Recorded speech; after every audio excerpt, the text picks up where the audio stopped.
kalau bisa rematch sama Pak Anies lebih menarik. Wow. Supaya mengukur sampai di mana bangsa ini setelah naik levelnya untuk menuju Bhinneka Tunggal Ika gitu. Rematch dong untuk mengukur supaya apel dengan buah apel bandingnya gitu loh. Bukan soal pede nggak pede, kalau kita pengen demi untuk bangsa ini menilai, kalau bisa ikut menarik menurut saya untuk mengukur kan, apakah terjadi lagi demo yang besar atau terjadi lagi pasang tulisan di mana-mana, kan kita itu menarik gitu loh untuk mengukur. Kan kita berbangsa bernegara kan udah masa udah 100 tahun merdeka masih persoalan ini diumpetin gitu loh. Fokus kami di situ. Dan proses pilkada ini adalah tentang warga Jakarta, bukan tentang siapa yang berada di panggung. Ini yang harus jadi perhatian kita. Fokus saya ini pada warga Jakarta. Yang saya pikirkan tentang warga Jakarta. Bagaimana warga Jakarta merasa terlindungi. Ya, dalam konteks pilkada DKI, itu kan sebuah kompetisi bebas di mana semua warga negara yang memenuhi syarat boleh mendaftarkan diri.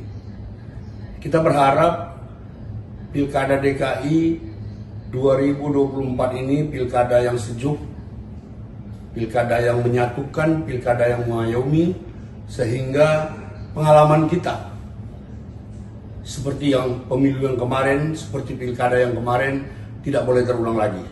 Kita sebagai sama anak bangsa harus belajar berbeda pendapat, menghargai pendapat setelah pilkada usai ya sudah.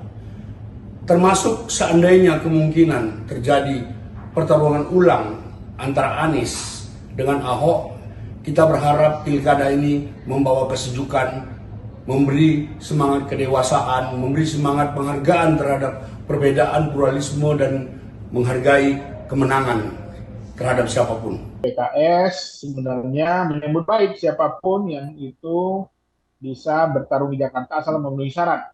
Dan tentu saja semakin banyak calon, ini menunjukkan bahwa memang nanti warga Jakarta akan ada banyak pilihan. Tapi kami melihat survei, memang Mas Anies adalah pilihan yang nomor satu. Dan itu tentu saja beliau sebagai incumbent memiliki peluang yang lebih besar. Dan pada kali ini kami tentu saja juga akan menyandingkan Mas Anies dengan Sohibul Iman, atau singkat pasangan aman. Ini tentu saja akan menjadi lebih kuat. Dan kami optimis untuk bisa menang. Baik Pak, berarti optimistis sekali kalau walaupun head to head dengan Pak Ahok, tapi tetap Pak Anies akan menang ya Pak ya? Betul. Oke, Pak. Namun terkait dengan yang sebelumnya Pak Anies juga pernah head to head dengan Pak Ahok, Pak. Sebelumnya juga ada isu politik sara. Menurut Bapak sendiri, apakah kemungkinan itu akan terjadi juga apabila nanti Pak Ahok head to head lagi dengan Pak Anies? Ya, kejadian 2019, sara itu kan karena tak ada asap kalau tak ada api. Bahwa tidak mungkin ada reaksi tanpa ada aksi. Selagi Pak Ahok tidak kembali melakukan aksi, tidak akan ada reaksi. Jadi kami melihat bahwa politik yang terjadi pada 2019 bukan murni politik identitas. Tapi itu adalah karena ada ucapan yang menyinggung, ya, yang itu tentu saja merusak kebinekaan kita. Jadi jangan hanya disalahkan pada aksinya saja, tapi jangan hanya salahkan reaksinya saja, tapi juga harus disalahkan pada aksinya. Bahwa kalau politik itu menggunakan ucapan-ucapan yang santun, tidak menggunakan isu sara, saya kira tidak akan ada isu-isu gelombang-gelombang penolakan dan bukan. Jakarta gimana Mas? Kemarin Ahok bilang seru nih rematch sama Anies Mas. Ya, Jakarta kita cermati masih sangat dinamis. Justru berbagai wacana yang muncul saat ini, baik itu terkait dengan Pak Ahok, terkait dengan Pak Anies, termasuk kombinasi keduanya atau kemungkinan rivalitas di antara keduanya, atau munculnya figur baru seperti Pak Pramono Anung. Bahkan kami juga mendapat informasi dari teman-teman civil society, Mbak Bivitri misalnya, ada juga yang mengusungnya karena Mbak Bivitri ini ketika menyampaikan film Dirty Vote itu di Jakarta itu yang nonton hampir 8 juta orang. Itu bagian dari dinamika yang menyehatkan demokrasi.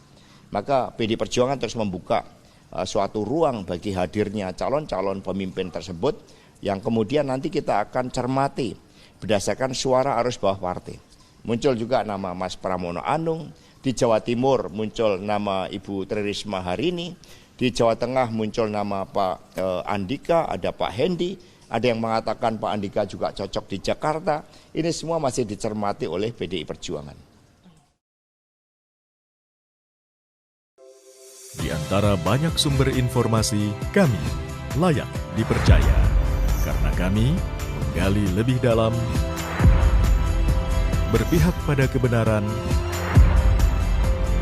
berpegang pada data dan fakta, agar layak Anda jadikan referensi.